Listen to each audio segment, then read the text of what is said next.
saya Ina Nurdi Tenasana, saya dari kelompok 2 dan saya juga bersama teman-teman kelompok saya ada Ramatia Nur Indah Lahmudin, lalu ada Tasya Aulia Febrian Igilisa dan juga Naisula Ahmad dan Siti Fauzia Kadir, lalu ada Siti Nur Ain Ababa. Jadi guys, di video kali ini kami akan menjelaskan apa itu metabolisme karbohidrat. Jadi guys, ini tuh merupakan salah satu tugas dari mata kuliah biologi sel molekuler dari dosen pengampu Ibu Laras Puspita M. Biomed. Jadi ikutin kami sampai selesai. Bye!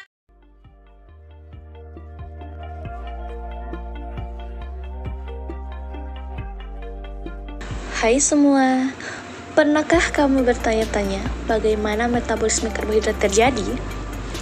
Jalur metabolisme karbohidrat dibagi menjadi 3 bagian. Yang pertama glikolisis, yang kedua siklus Krebs, dan yang ketiga transport elektron. Berikut merupakan gambaran dari jalur metabolisme karbohidrat. Metabolisme karbohidrat yang pertama yaitu glikolisis. Glikolisis merupakan proses transfer sebagian energi dalam glukosa ke ADP untuk membentuk ATP. Proses ini terjadi di sitoplasma. Glikolisis akan menghasilkan produk pirufat. Selama fase glikolisis 1, 2 ATP akan digunakan dan terjadi 2 fosfat ke molekul glukosa. Molekul glukosa kemudian terpecah menjadi 2 senyawa 3 karbon yang mengandung fosfat. Kemudian selama fase glikolisis 2, fosfat ditambahkan ke masing-masing senyawa 3 karbon energi untuk reaksi energonik. Ini disediakan oleh oksidasi 2 elektron dari masing-masing senyawa 3 karbon. Selama pelepasan energi fosfat dikeluarkan dari senyawa 3 karbon dan digunakan untuk menghasilkan 4 molekul ATP. Yang keempat, pada fase glikolisis ini akan dihasilkan energi untuk sel dan akan diciptakan molekul pirufat.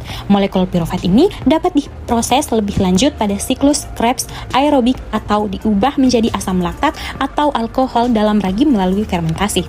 Atau dapat pula digunakan untuk sintesis glukosa melalui gluconeogenesis.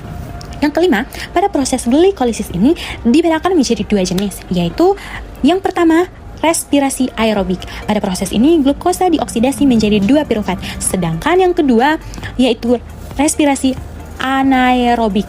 Glukosa diubah menjadi 2 molekul laktat tanpa adanya oksigen atau di dalam eritrosit yang tidak memiliki mitokondria.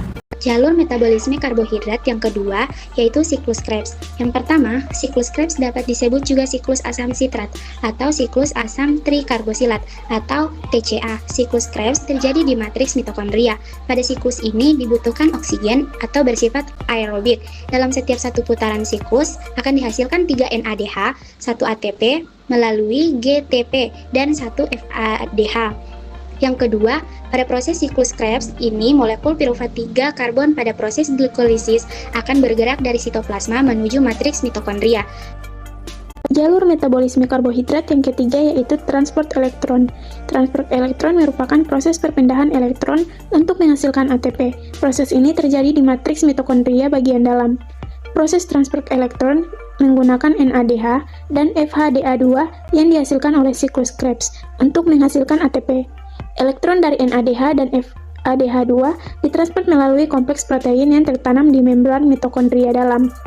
Rantai transport elektron terdiri dari rangkaian 4 kompleks enzim, kompleks 1 sampai dengan kompleks 4 dan 2 koenzim yaitu ubiquinon dan sitokrom C yang berperan sebagai pembawa elektron dan pompa proton untuk mentransfer ion H+ ke ruang antara mitokondria dalam dan luar.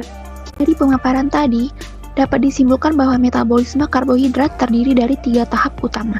Yang pertama, glikolisis, yang dimana terjadi di sitoplasma, yang memecah glukosa menjadi pirufat dan menghasilkan sedikit ATP. Kemudian siklus Krebs, yang mengubah pirufat menjadi asetil CoA, lalu menghasilkan NADH, FADH, dan ATP.